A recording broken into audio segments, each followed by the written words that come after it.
Hi friends, please subscribe to Amravati Media and press the bell icon for more latest updates.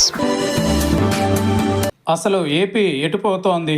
చేతిలో అధికారం ఉంటే ఏమైనా చేసుకోవచ్చనే పాలనా వర్గాల ధోరణి ఆందోళన కలిగిస్తోంది.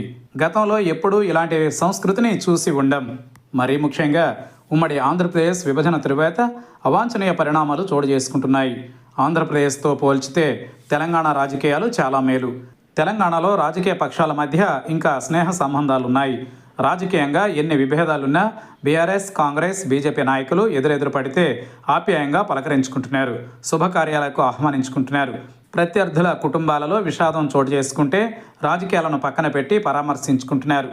అంతెందుకు, మేడారం జాతరకు మాజీ ముఖ్యమంత్రి కేసీఆర్ను ఇంటికెళ్ళి మహిళా మంత్రులు సీతక్క, కొండ సురేఖ ఆహ్వానించడం చూశాం. ఇటీవల అసెంబ్లీకి వెళ్లిన కేసీఆర్ను సీఎం రేవంత్ రెడ్డి స్వయంగా పలకరించి యోగక్షేమాలను అడిగి తెలుసుకున్నారు. అలాంటి రాజకీయాన్ని ఆంధ్రప్రదేశ్లో అసలు ఊహించలేం. పాలక ప్రతిపక్ష నాయకుల చావుల్ని కోరుకుంటున్న వైనం ఆందోళనకు గురి చేస్తోంది. ఆంధ్రప్రదేశ్లో రాజకీయాల తీరు చూస్తే అధికారంలో ఉన్నోళ్లు ఎలాంటి అరాచకాలనైనా పాల్పడొచ్చు. ప్రత్యర్థుల ఇళ్లపై దాడులు చేసి తిరిగి వారిపైనే కేసులు పెట్టి జైళ్లకు పంపొచ్చు. దాడులకు పాల్పడిన వారిపై తూతూ మంత్రంగా కేసులు పెట్టి స్టేషన్ బెయిల్పై విడుదల చేయొచ్చు. మొగుడిని కొట్టి మొగసాలకు ఎక్కినట్టుగా తామే భౌతిక దాడులకు పాల్పడి తిరిగి ఆ నెపాన్ని ప్రతిపక్షంపై వేయొచ్చు. చేతిలో అధికారానికి తోడు బలమైన మీడియా ఉంటే ఇష్టారాజ్యంగా చెలరేగిపోవచ్చు. తప్పొప్పులు, న్యాయ అన్యాయాలు అసలు లేవు. ఎలాంటి అరాచకాలకు పాల్పడినా ఆంధ్రప్రదేశ్ ప్రయోజనాల కోసమే అని నమ్మించగలిగే టక్కు టమారా, గోకరణ, గజకరణ విద్యలు తెలిసి ఉంటే చాలు. ఆంధ్రప్రదేశ్లో రాజకీయ పక్షాలు అన్ని హద్దులు దాటాయి. నోటికి హద్దు అదుపు లేకుండా మాట్లాడుతున్నారు. జనం ఏమైనా అనుకుంటారని వెరపలేదు. అధికారం, మీడియా బలాన్ని అడ్డం పెట్టుకొని అడ్డగోలుగా మాట్లాడుతున్న తీరు ఆంధ్రప్రదేశ్ పౌర సమాజాన్ని తీవ్ర అసహనానికి గురి చేస్తోంది. అసలు ఇలాంటి సమాజంలో బతకడం ఎలా దేవుడా అనే ఆవేదన కనిపిస్తోంది. పాలక ప్రతిపక్షాలు చివరికి ఈ రాష్ట్రాన్ని ఏం చేయాలని అనుకుంటున్నారనే ప్రశ్న పౌర సమాజం నుంచి వెల్లువెత్తుతోంది. తిరుమల లడ్డూ ప్రసాదాన్ని జంతువుల కొవ్వుతో తయారు చేశారన్నది పచ్చి అబద్ధమని సిబిఐ తేల్చిన తర్వాత కూడా అబ్బే, తమ ఆరోపణలే నిజమని అంగీకరించి తీరాల్సిందే అనే ధోరణిలో పాలకులు, ప్రభుత్వాన్ని మోసే మీడియా ప్రతినిధులు వాదిస్తున్నారు. తిరుమల శ్రీవారిని కించపరచడానికి కూడా వెనుకాడని మహానాయకుల్ని చూడాల్సిన దుస్థితి. వైసీపీ హయాంలో వైఎస్ జగన్మోహన్ రెడ్డిపై టీడీపీ నాయకుడు పట్టాభి అవాకులు చవాకులు పేలాడనే కారణంతో టీడీపీ కేంద్ర కార్యాలయంపై దాడి జరిగింది. అలాగే నాటి ప్రతిపక్ష నాయకుడు చంద్రబాబు నాయుడు ఇంటి వద్దకు జోగి రమేష్ నిరసన తెలియజేయడానికి వెళ్లడంపై కూడా అప్పట్లో విమర్శలు వెల్లువెత్తాయి. అధికారాన్ని అడ్డం పెట్టుకుని వైసీపీ అప్రజాస్వామిక విధానాలకు పాల్పడుతోందని పెద్ద ఎత్తున విమర్శలు వచ్చాయి.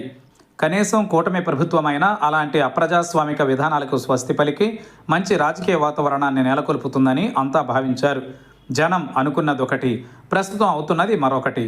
కూటమి అరాచకాలతో పోల్చితే వైసీపీ దురాగతాలే నయమనేలా పరిస్థితులున్నాయి. కూటమి ప్రభుత్వం ఏర్పడిన మొదలు జరగకూడని, చూడకూడని ఘటనలు చోటు చేసుకుంటున్నాయి. ఇదేమని ఎవరైనా ప్రశ్నిస్తే గతంలో వైసీపీ అలా చేయడం వల్లే కదా ఆ పార్టీని ప్రజలు చిత్తుగా ఓడించారనే సంగతి మరిచిపోతే ఎలా? వైసీపీ కంటే తాము ఎక్కువ చేస్తామంటే అడ్డుకునే వారెవరూ ఉండరు. అయితే 5 ఏళ్లకోసారి ప్రజా తీర్పు ఎదుర్కోవాల్సి వస్తుందనే సంగతిని గుర్తుంచుకుంటే చాలు. ఇప్పుడు టీవీ డిబేట్లలో బూతులు మాట్లాడే వాళ్లే కనిపిస్తున్నారు.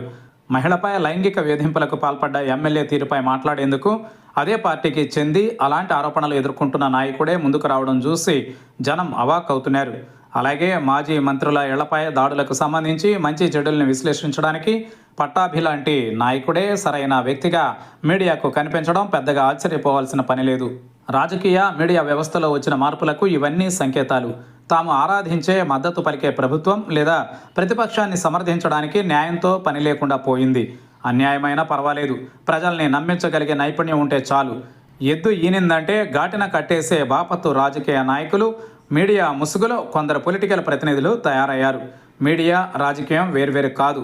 రెండు కలిసిపోయి సమాజాన్ని ఎంతగా భ్రష్టు పట్టించాలో అంత పని చేశాయి, ఇంకా చేస్తున్నాయి. వీళ్లకు దేవుడు, సమాజం, ప్రజలు ఎవరూ అవసరం లేదు. అధికారం మాత్రమే కావాలి. దానికోసం ఎవరినైనా బలిపెట్టడానికి సిద్ధపడిన నాయకుల్ని చూస్తున్నాం. వీళ్ళన ఎన్నుకుందని నిత్యం మౌన రోదన చేసేవాళ్ళు మన మధ్యే ఉన్నారు. అయితే ఏమీ చేయలేని నిస్సహాయ స్థితి. మనం ఎన్నుకున్నది సమాజాన్ని ఉద్ధరించే నాయకుల్ని కాదని తెలుసుకోవడానికి ఎక్కువ సమయం పట్టలేదు. మనం చేజేతుల అశాంతిని అరాచకాలని ఎంచుకున్నామనే ఆవేదన అందరిలో ఉంది. కాకపోతే పార్టీలే వేరు, నాయకులంతా ఆ బురద గుంటలో నుంచి వచ్చిన వారే. వీటి నుంచి విముక్తి లేదా అని ఆవేదనతో ప్రశ్నించుకోవడం తప్ప ఏమీ చేయలేని నిస్సహాయ స్థితి. అందుకే ఆంధ్రప్రదేశ్ సమాజం అగమ్యం తెలియక 4 రోడ్ల కూడలలో నిలిచింది.